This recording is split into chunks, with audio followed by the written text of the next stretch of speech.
I am extremely surprised how much I like Recluse. I do so much damage all the time. Usually I'm the kind of guy that just wants a big sword and I just want to go smack and whack and I'm on my way. Yes, Recluse has 2 fantastic assets, but she's really so much more than that. Let's break down the building guide. Let's begin.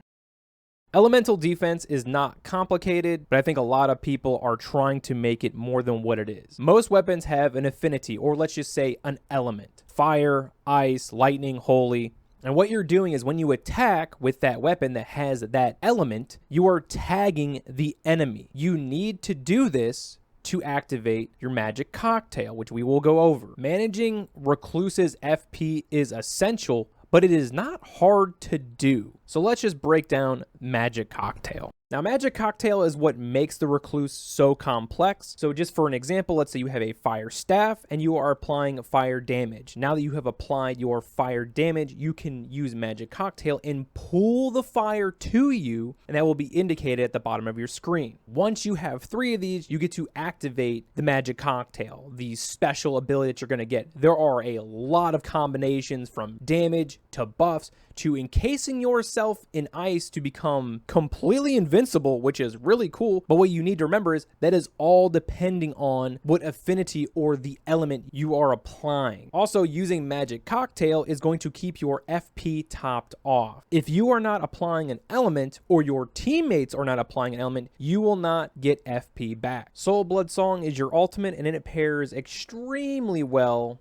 with Recluse's Remembrance item. I highly recommend you get that. We will cover that in the relic section. There's a good thing to note here is if your teammates are down and they only have 1 bar, this will pick them up. What your ultimate does is it just lets everybody regenerate HP and FP as long as you are attacking, and it also increases damage that the marked target takes.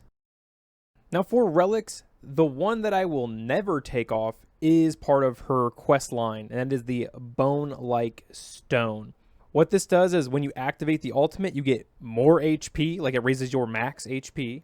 You do suffer blood loss, but you get increased attack power, and it also gives you +3 intelligence, which is your main stat. Now the other item is also a quest item of hers, and I think there is some debate if you would always leave this on or not. Me personally, I do not, but what you get from the Visage of Night is collecting affinity reduces activation of the Terra Magica. And what Terra Magica is it raises the magical strength of those within the sigil. This relic also gives you magic attack power +2. The reason I do not recommend this is because staying in one place means you are going to die in this game.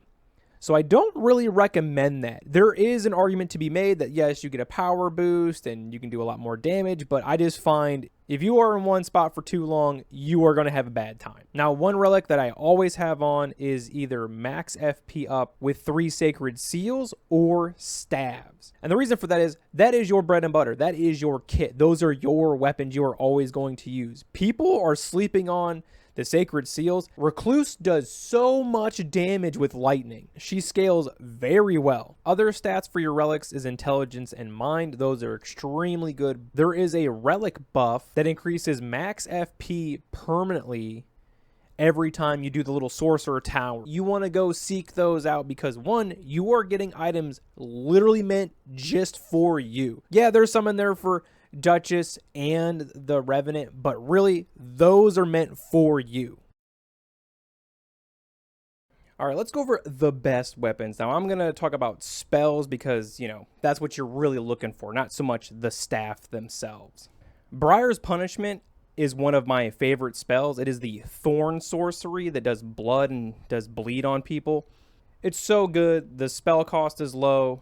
And if you can find this early, I would say it's worth upgrading all the way and even using on some bosses. Now, my personal favorite is the Rancor's Call and the Ancient Death Rancor. It is my favorite spell. I love the Death Knight thing. I find very reliable damage because it just seeks them out. all the time. All your enemies, all the bosses, it has really good range, and I just think it's really good. Now, the best spells you can get, which is the highest damage you can do, is Renal's Full Moon. I think I'm saying that right. And then Ranni's Dark Moon. These do the most damage, but I will say there's a pretty big wind-up time. You should not be close. Your play style is you need to stay away and cast, but you also need to know the range of your spell, because I see many people playing Recluse, and they're just shooting off spells, and they're not even hitting the boss or the enemy, so you got to just know your range. Now, let's talk about those slept-on seals.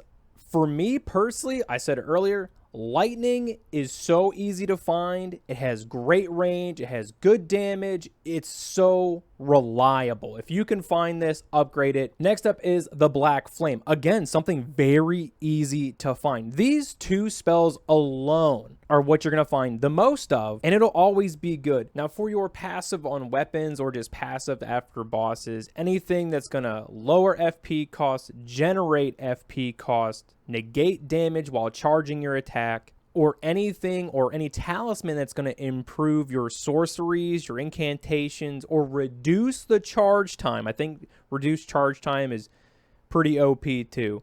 Those are really what you're looking for those extra passives. Now, for team comp, Recluse really excels when she is not on a team of squishies. I mean, who would have thought that? But I have played with full team of Recluses, and it did not go well. Some people can do it. I am not doing that. I would say Raider's really good, Guardian, you know, the melee classes. You are here to support and do big damage while everyone is drawing fire. An honorable mention would be to get an item that makes you less targetable. Those are always really good for spellcasters or all the squishies. But let me know what you guys think of weapons and relics and spells, or if you have really good build ideas, let me know in the comments. And if you got some value from this, please like, sub, you know, do all those things. And I'll see you in the next video. See you later.